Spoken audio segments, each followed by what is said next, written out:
poser une équation. Colonisation égale chosification. J'entends la tempête, on me parle de progrès, de réalisation, de maladies guéries, de niveau de vie élevé au-dessus d'eux-mêmes.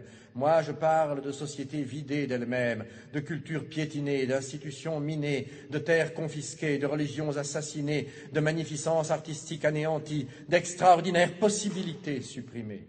On me lance à la tête des faits, des statistiques, des kilométrages de routes, de canaux, de chemins de fer.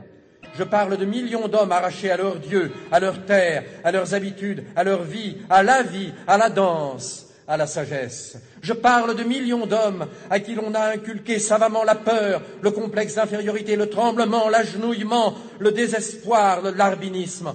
On m'en donne plein la vue de tonnages de coton ou de cacao exportés, d'hectares d'oliviers ou de vignes plantées. Moi, je parle d'économie naturelle, d'économie harmonieuse et viable, d'économie à la mesure de l'homme indigène, désorganisée, de culture vivrière détruite, de sous-alimentation installée, de développement agricole orienté selon le seul bénéfice des métropoles, de rafles de produits, de rafles de matières premières.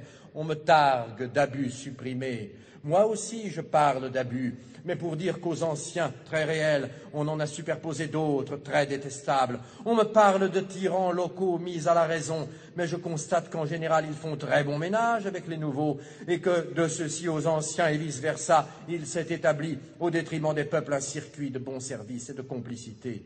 On me parle de civilisation, je parle de prolétarisation et de mystification. Pour ma part, je fais l'apologie systématique des civilisations para-européennes. Chaque jour qui passe, chaque déni de justice, chaque matraquage policier, chaque réclamation ouvrière noyée dans le sang, chaque scandale étouffé, chaque expédition punitive, chaque quart de CRS, chaque policier, chaque milicien nous fait sentir le prix de nos vieilles sociétés. C'étaient des sociétés communautaires, jamais de tous pour quelques-uns.